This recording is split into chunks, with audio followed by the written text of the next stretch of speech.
अस्सलाम वालेकुम। आज की वीडियो में हम बात करेंगे सीमेंट के बारे में, जो कि केमिस्ट्री पार्ट 2 का बहुत ही अहम टॉपिक है।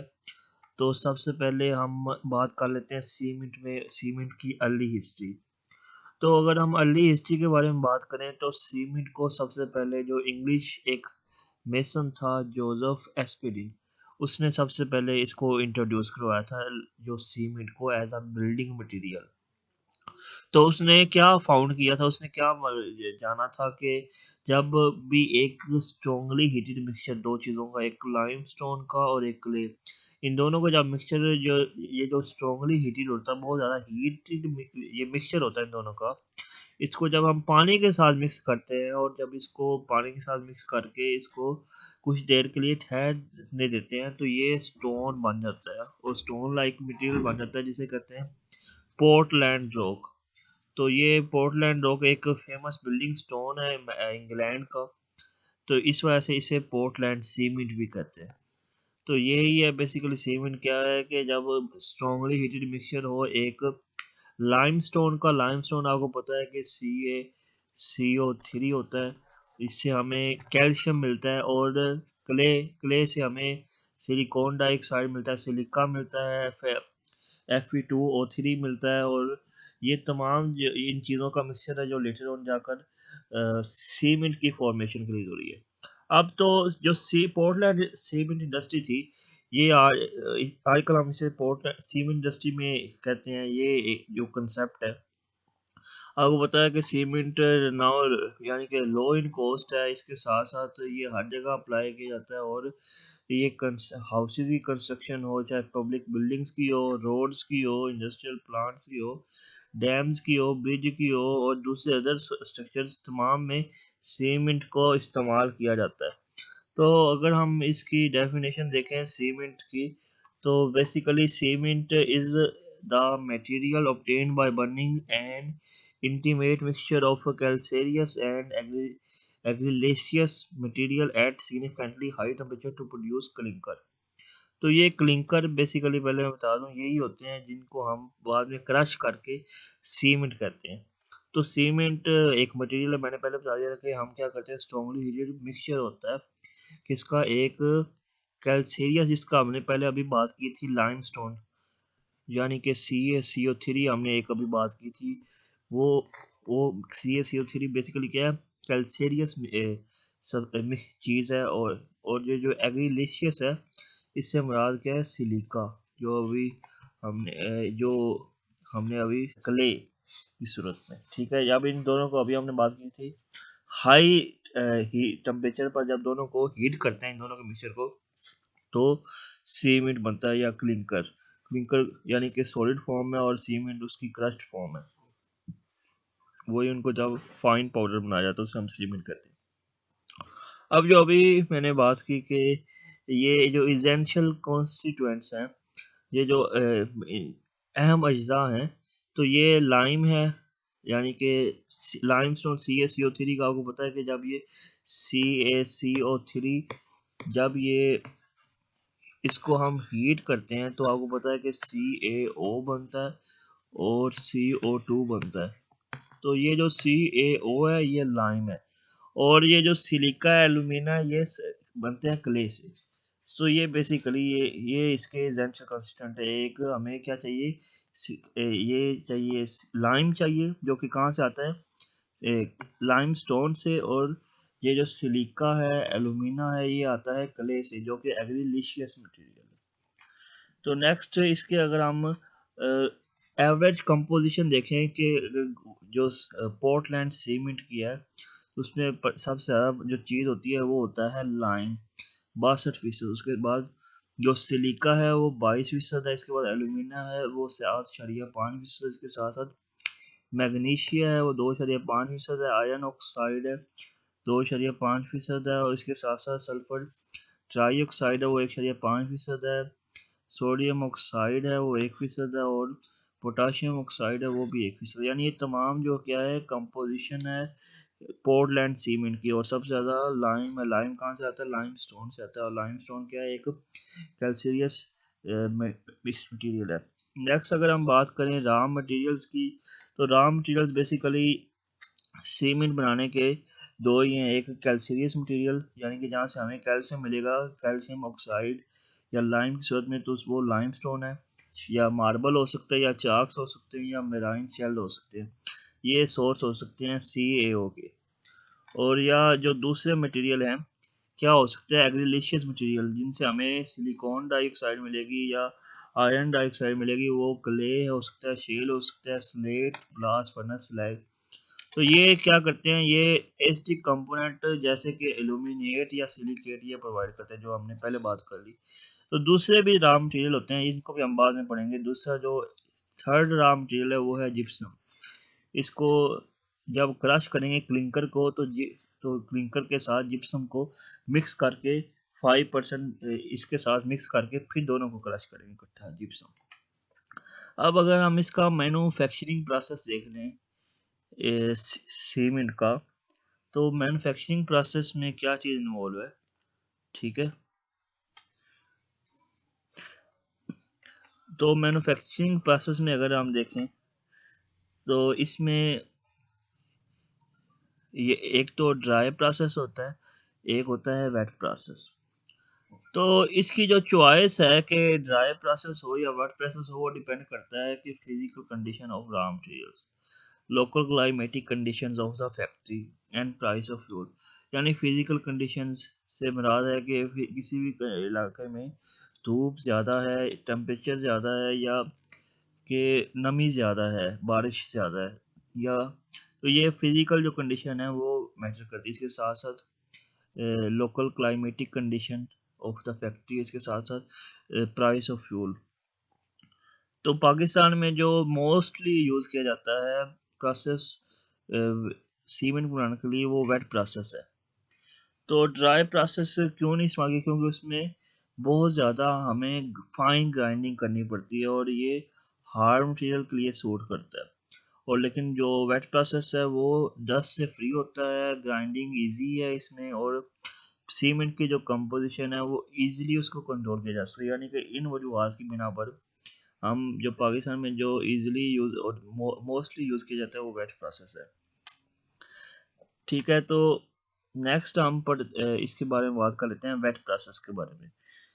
तो वेट प्रोसेस में अब होता क्या है, वेट प्रोसेस में ग्राइंडिंग को किया जाता है, जो भी बात की थी ग्राइंडिंग इसमें इजी होती है, वो ग्राइंडिंग पानी की मौजूदगी में की जाती है। अब इसकी 5 स्टेजेस हैं। पहली स्टेज में क्या है, हम क्या करेंगे, रॉ मटेरियल जो हमने अभी पढ़ा था लाइमस्टोन था, यानी कि कैल्सीरियस था और एग्रीलिशियस मटेरियल था, उसकी हम क्रशिंग और ग्राइंडिंग करेंगे, ठीक है।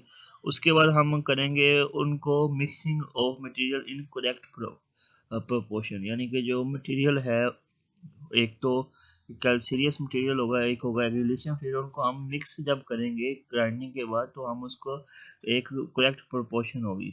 उसके बाद हम क्या करेंगे, हीटेड करेंगे, जो मिक्सचर को मिक्स करने के बाद रोटेटरी किल में हीट करेंगे। इसके बाद हम जो क्लिंकर होगा, पहले बात आया था, उसको हमने क्या करना है, फाइन जो पाउडर है उसमें हमने उसको कन्वर्ट करना है, फिर जाकर हमारे पास सीमेंट बन जाएगा। और उसके बाद mixing and grinding of cement clinker with gypsum. और मैंने बताया था कि जिप्सम जो किस लिए यूज़ होता है, कि जिप्सम को हम यूज़ करते हैं क्लिंकर के साथ मिलाने के लिए, और फिर उसकी हम ग्राइंडिंग करते हैं। नेक्स्ट अगर हम अब इसको एक दफ़ा एक एक बार पढ़े देखें, करके देखें, तो क्रशिंग एंड ग्राइंडिंग है। पहले मैंने बताया जो सॉफ्ट रॉ मटेरियल है उनको क्रश किया जाता है सुइटेबल साइज में। इसकी 2 स्टेजेस हैं, इनको 2 स्टेजेस है। फिर इनको क्या किया जाता है, ground in the presence of water, इनको पानी के में क्या करते रख दिया जाता है, और इनको फिर रोटेटिंग सिलिंड्रिकल बार या ट्यूब मिल्स के जरिए कंटेनिंग आर्च यूजुअली, या अब ये होता किस में है, यानी फर्स्ट स्टेप में क्या किया जाता है, इनको क्रश किया जाता है, और दूसरे स्टेप में इनको पानी में रख दिया जाता है। अब ये पानी में किधर रखा जाता है, रोटेटरी जो सिलिंड्रिकल बाल या ट्यूब मिल होती है, जिसमें क्या होता है, 4 जो स्टील बाल होते हैं, उसमें हम इसको रखते हैं। तो ये क्रशिंग पे और ग्राइंडिंग है। उसके बाद जो नेक्स्ट है मिक्सिंग ऑफ रॉ मटेरियल, मैंने बताया था कि जो अब क्रश हमारे पास क्रश्ड रॉ मटेरियल है, उसको अब हमने एक सुइटेबल यानी कि उसकी खास मिकदार दोनों की कैल्सीरियस की भी और एग्रीलिशियस की भी, इन दोनों को हमने अब मिक्स करना है। तो जो कैल्सीरियस है उसमें मैंने बताया लाइमस्टोन आ सकता है, इससे हमें लाइम चाहिए तो इसकी जो मिकदार है वो 75% होनी चाहिए, और जो क्ले है जिसे हम सिलिकेट और एल्यूमिनेट मिलेंगे उसकी मिकदार 25% होनी चाहिए। हमने पीछे कंपोजिशन भी पढ़ी थी पोर्टलैंड सीमेंट की, उसमें भी हमने देखा था कि लाइमस्टोन से ये जो CaO आता है, CaO, इसकी मिकदार ज़्यादा थी, क्योंकि जब ये सीमेंट रॉ मटेरियल जो मिक्स हो रहा है उसमें लाइमस्टोन की मिकदार 75% लाइमस्टोन होगा, तो ऑब्वियसली CaO की मिकदार भी ज़्यादा होगी। तो मिक्सचर फाइनली ग्राउंड होता है और इसको होमोजेनियस बनता है by the means of compressed air mixing arrangement. तो इसके ज़रिए यानी दोनों को मिक्स किया जाता है और फिर इनको फाइनली ग्राउंड किया जाता है, यानी फाइनली ग्राउंड पहले होते हैं, यानी कि ग्राइंडिंग की जाती है। इसके बाद जब मिक्स करके फिर इसका होमोजेनियस मिक्सचर बनाया जाता है। किस तरह बनाया जाता है कि कंप्रेस्ड एयर मिक्सिंग अरेंजमेंट, यानी कि इनको इस तरह मिक्स किया जाता है कि इनमें अलैदगी ना नजर आए। अब क्या हो सकता है, जो इनको मिक्स करके होमोजेनियस मिक्सचर बनाया जाता है तो जो मटेरियल बनता है उस होमोजेनियस मिक्सचर से कहते हैं स्लरी। अब इस स्लरी में जो क्या होता है, पानी भी होता है, 35 से 45% पानी होता है, और इसको अगर हम स्लरी को फिल्टर करें तो ये पानी की मिकदार 35 से 45% से 20 से 30% हो जाती है। और ये जो फिलर केक्स होते हैं इनको हम स्टोरेज बिन में रखते हैं। तो इससे क्या हो सकता है कि फ्यूल का कंजप्शन कम हो सकती है। यानी कि हम क्या करते हैं कि पानी को फिल्टर करते हैं, वाटर कंटेंट 20 से 30% हो सकता है, और ये जो फिलर केक्स होते हैं उनको स्टोरेज बिन में रखते हैं। इससे ये क्या यानी फिलर बिन्स के अंदर रखते हैं इसको मटेरियल को, स्लरी को, जिससे क्या होता है वो पानी डिस्चार्ज हो जाता है, रिड्यूस हो जाता है। तो इससे क्या हो सकता है कि हमने यानी एक से दो एक एक चीज़ से हम दो काम कर देते हैं। उससे क्या होता है कि पानी जो हमारा फ्यूल जो ज़्यादा इस्तेमाल होना होता है वो कम इस्तेमाल होता है। उसके बाद नेक्स्ट अगर हम देखें नेक्स्ट स्टेप में, तो वो है heating of slurry in rotary kiln. यानी अब हमारे पास स्लरी बन गई है, हमने दोनों को मिक्स कर लिया। अब हमने उसको हीट करना है। अब हुई हीट किस में करना है, रोटेटरी किल्न में।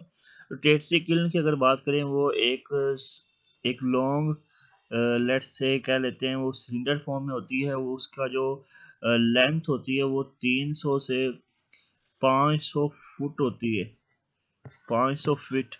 इसके साथ साथ उसका जो डायामीटर होता है वो 8 से 15 फुट होता है, ठीक है। और इसके साथ साथ ये स्टील से बनी होती है और इसके अंदर फायर ब्रिक्स होती है इसके अंदर। और ये किल्न जो रोटेट्स है ये क्या होती है अब ये जो किल्न है ये रोटेटरी है, यानी कि ये रोटेट करती है 1 से 2 बार 1 मिनट के अंदर। तो it is inclined a few degree, और इसको ये कुछ झुकी होती है कुछ डिग्री तक, यानी कि ये इस तरह ये झुका होता है सिलेंडर। तो जैसे जैसे रोटेट करता है तो charge slowly moves downward due to the rotary motion. तो अल्टीमेटली क्या होता है, स्लरी रोटेट करती है और मिक्स होती है रोटेटरी की वजह से। तो इसके बाद क्या होता है, charge is heated by burning coal. नीचे से कोल ये हो सकता है, नेचुरल गैस हो सकती है। रोटेटरी किल्न में charge pass through different zone. अब ये जो चार्ज है ये डिफरेंट जोन्स की अभी हम बात करते हैं, यानी कि डिफरेंट टेम्परेचर्स होंगे हर जोन का डिफरेंट। और ये जो ओवरऑल प्रोसेस है यानी कि डिफरेंट जोन्स में डिफरेंट टेम्परेचर पर से गुजरते गुजरते उसको 2 से 3 घंटे लग जाएंगे किल्न में। और नेक्स्ट हम इस जोन्स की बात करते हैं। तो पहला जो जोन है वो है ड्राइंग जोन या प्री हीटिंग जोन। हमारे पास स्लरी थी, उसमें हमें पता था कि याद होगा कि उसमें हमारे पास फिल्टर करने के बाद भी कुछ मिकदार रह गई थी वाटर की। तो हमने पानी को जो टेम्परेचर है उसको हमने इसमें 500 डिग्री सेंटीग्रेड रखना है, ताकि वो जो पानी था वो रिमूव हो जाए और जो क्ले है वो टूट जाए। Al2O3 यानी कि एल्यूमिनियम ट्राइऑक्साइड, सिलिकॉन डाइऑक्साइड और आयरन ट्राइऑक्साइड, इनमें ये क्ले ब्रोक, यानी कि जो क्ले है, हम याद होगा हमने लाइमस्टोन को इस्तेमाल किया था और क्ले को। तो इस ये जो पहला जो फेज है जोन है ड्राइंग या प्री हीटिंग जोन, इसमें लाइमस्टोन को कुछ नहीं होगा, बल्कि ये क्ले है वो ब्रोकन हो जाएगी। इसमें जो सेकंड जोन है उसमें क्या होगा, ये है डीकम्पोजिशन जोन। इसमें जो टेम्परेचर वो होगा वो इसको हम 500 से 900 तक हो जाएगा। और जो लाइमस्टोन है इसमें पिछले में इसमें क्ले को हुआ था, इफेक्ट हुआ था इसमें लाइमस्टोन को CaCO3 को। और ये मैंने पहले बताया था कि CaCO3 जब भी टूटता है, आपने भी पढ़ा होगा कि वो कैल्शियम ऑक्साइड जिसे लाइम कहते हैं, ये हमें चाहिए होगा आगे भी। और कार्बन डाइऑक्साइड, इसमें टेम्परेचर 900 डिग्री सेंटीग्रेड। इसके बाद नेक्स्ट में अगर बात करें तो टेम्परेचर मजीद आगे बढ़ता है 1500 डिग्री सेंटीग्रेड तक। और जो ऑक्साइड आती है ये आपने याद है ना, ये यहाँ से हमें कैल्शियम ऑक्साइड मिली, सिलिकॉन डाइऑक्साइड इधर से मिली, और एल्यूमिनियम डाइऑक्साइड इधर से मिली। और ये जो ऊपर से यानी ये क्ले से जो हमें ऑक्साइड्स मिली, और जो लाइमस्टोन के डिकम्पोज होने से हमें जो ऑक्साइड मिली, वो ऑक्साइड मिल जाती हैं और क्या बनाती हैं, कैल्शियम सिलिकेट बनाती हैं। यानी कि ये जो सिलिकॉन डाइऑक्साइड है और ये जो कैल्शियम ऑक्साइड है, ये मिलकर बनाएंगी कैल्शियम सिलिकेट। इसके बाद ये CaO, ये लाइम और एल्यूमिनियम मिलकर बना देंगे कैल्शियम अल्यूमिनेट, ये हमारे पास। और कैल्शियम फिरेट, ये CaO और Fe2O3 ये मिलकर बना देंगे कैल्शियम फिराइट।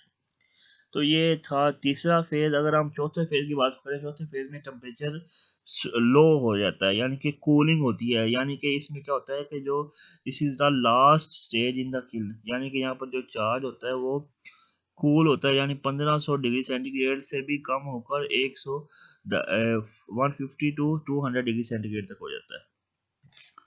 तो इसके रिजल्ट में यानी कि टेम्परेचर कम होने की वजह से क्या हो जाता है कि हमारे पास सीमेंट क्लिंकर निकलता है। ठीक है, तो दिस हैज द अपीयरेंस। अब इसका अगर देखेंगे ये दिखता कैसा है, तो ये ग्रीनिश ब्लैक या ग्रे कलर होता है इसका। बाल्स होते हैं ये, इनके साइज वेरी करते हैं, यानी कि साइज छोटा भी हो सकता है बड़ा भी हो सकता है। यानी नट्स टू पी, मूंगफली से लेकर जो मटर का दाना होता है उतना इनका हो सकता है साइज। तो अब हमने क्या करना है, मैंने बताया था कि हमारे पास एक यानी क्लिंकर बन गया रोटेटरी किल्न के बाद। और हमारे पास याद होगा कि जो थर्ड रॉ मटेरियल था वो जिप्सम था। तो क्लिंकर आपको पता है कि इनको क्या हवा के जरिए मजीद ठंडा किया जाता है। तो इसके बाद क्या होता है कि जिप्सम यानी कि 2% जिप्सम था, इसको पहले इसको भी क्या किया जाता है, ग्राउंड किया जाता है, फाइन पाउडर बनाया जाता है। इसको फिर किया जाता है, क्लिंकर के साथ मिक्स कर दिया जाता है। और इस फेज में क्या हो जाता है कि the at this stage finished cement, इसको क्या कहते हैं, पंप किया जाता है pneumatically to storage silos from where it is drawn from packing. यानी इसको भी अब इकट्ठा करके मिक्स किया जाता है, ग्राइंड किया जाता है, और एट द एंड इसको स्टोरेज सिलो में भेजा जाता है, जहाँ पर इसको बोरी के अंदर बंद करते हैं। और इसको फिर आगे बल्क कंटेनर में आगे भेजा जाता है, ताकि इसको फर्दर कोई प्रोसेस करना हो इसका, तो इस पर प्रोसेस किया जाता है। ये इसकी फ्लो शीट डायग्राम थी। तो सबसे पहले स्टार्ट हुआ था ऊपर से कि लाइमस्टोन था, आपको पता है जो रॉ मटेरियल था जहाँ से हमें CaO मिला था। और यहाँ ये आगे रोटेटरी किल्न में जाता है, रोटेटरी स्क्रीन में, उसके बाद फाइन ग्रेन में। ठीक है, ये होता है। उसके बाद ये आगे वाश मिल्स में, कलेक्टिंग टैंक में, ये इसके साथ साथ क्लिंकर होपर में और कूलर में। ये सीमेंट की मैन्युफैक्चरिंग की ये है। इसके साथ साथ कूल करके इसको हॉट एयर के साथ क्लिंकर ग्राइंड किया जाता है, इसको ग्राइंडर में। इसके बाद सीमेंट बैगिंग और सीमेंट ट्रांसपोर्ट। तो इस तरह ये कुछ प्रोसेस है। तो ये जिप्सम होपर, यहाँ से जिप्सम को ऐड किया जाता है, और एट द एंड ये हमारे पास सीमेंट मैन्युफैक्चर होता है। अच्छा, उन रिएक्शंस में अगर बात करें तो सीमेंट को जब पानी के साथ मिक्स करते हैं तो हमारे पास जो सीमेंट के अंदर होता है ट्राई कैल्शियम एल्यूमिनेट। ठीक है, तो ये हमारे पास है, ये क्या पानी को अब्सॉर्ब कर लेता है, और ये से क्या बना जाता है क्लोइडल जेल। ये क्लोइडल जेल है, इसकी ये कंपोजिशन 3Ca.Al2O3.C6H2। ये क्या इसे क्या कहते हैं, हाइड्रेटेड ट्राई कैल्शियम एल्यूमिनेट।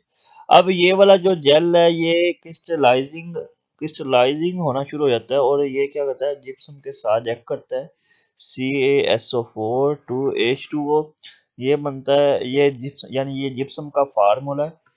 ठीक है, तो एज रिजल्ट क्या बनता है, crystals of gyps calcium sulpho aluminate, ये हमारे पास ये बनता है। यानी कि सबसे पहले क्या था कि ट्राई कैल्शियम एल्यूमिनेट था, उसने पानी को ऑब्जर्व किया, यानी कि उसमें हाइड्रेशन हुई और क्या बन गया, कोलोइडल जेल। ठीक है, इसे कहते हैं हाइड्रेटेड कैल्शियम एल्यूमिनेट। अब उस जेल ने क्रिस्टलाइज, उसकी जो क्रिस्टलाइजेशन होनी शुरू हो गई और ये इससे क्या किया हमने, रिएक्ट हुआ जिप्सम के साथ, जिप्सम के साथ रिएक्ट करने के बाद क्या बन गया, crystals of calcium sulpho aluminate. Next क्या होगा कि अब अगले 1 से 7 दिन में क्या होता है, जो ट्राई कैल्शियम सिलिकेट था वो और ट्राई कैल्शियम एल्यूमिनेट ये दोनों होंगे, ये हाइड्रोलाइज्ड हो जाएंगे। इससे क्या हो जाएगा, कैल्शियम ऑक्साइड बनेगा और एल्यूमिनियम हाइड्रोक्साइड बनेगा। ये कैल्शियम हाइड्रोक्साइड, एल्यूमिनियम हाइड्रोक्साइड ये फॉर्म होंगे, ये क्या हो जाएंगे, नीडल शेप क्रिस्टल में हो जाएंगे, कन्वर्ट हो जाएंगे, चेंज हो जाएंगे। इनको studied in the colloidal gel, ये यानी कि कोलोइडल जेल में कन्वर्ट हो जाएंगे और इम्पार्ट स्ट्रेंथ टू इट, यानी उसमें शामिल होकर कोलोइडल जेल जो पहले बनी हुई थी calcium hydrated try calcium aluminate, उसको ये मजीद स्ट्रेंथ प्रोवाइड करेंगे। उसके साथ साथ जो एल्यूमिनियम हाइड्रोक्साइड है वो क्या करेगी, वो फिल करेगी इंटर यानी कि उसमें कोई भी जगह होंगी, मिसाल के तौर पर ये है तो उसमें जगह होंगी तो उसको फिल करेगी एल्यूमिनियम हाइड्रोक्साइड, इससे मास मजीद हार्ड हो जाएगा और ये जेल फॉर्म, इससे क्या होगा कि वो पानी को लूज करना शुरू कर देगा और वेपोरेशन के जरिए और हार्ड होना शुरू हो जाएगा। ठीक है, तो इसके बाद अगर हम नेक्स्ट देखें तो ये है सीमेंट इंडस्ट्री इन पाकिस्तान, इसके बारे में बात कर लेते हैं। यानी कि at the time of partition 1947 में तो पाकिस्तान में सिर्फ 4 सीमेंट प्लांट थे, वो भी वेस्ट पाकिस्तान में, जो कि मौजूदा पाकिस्तान है। इसमें जो थे वो 3,30,000 टन सीमेंट प्रोड्यूस होता था हर साल। और 1954 में क्या हुआ कि सीमेंट की प्रोडक्शन है वो 3,30,000 से 6,60,000 तक, यानी कि डबल हो गई थी। और 1956 में 2 मजीद फैक्ट्रियां लगाई गई, एक दाऊद खेल में और एक हैदराबाद में। लेकिन इनके इस बार क्या हुआ, प्रोडक्शन इतनी ज़्यादा, ये प्रोडक्शन की जो यानी कि जो ज़रूरियात थी उसको मीट नहीं कर सकते थे, क्योंकि कंस्ट्रक्शन इंडस्ट्री की डिमांड बढ़ रही थी। तो एक डेवलपिंग कंट्री के लिए ये ज़रूरी है कि वो ये क्या करे कि सीमेंट की डेवलपमेंट बढ़ाए। तो इस वाले से एफर्ट की गई और क्या किया गया कि 22 सीमेंट फैक्ट्रियां प्राइवेट और पब्लिक दोनों सेक्टर्स में लगाई गई।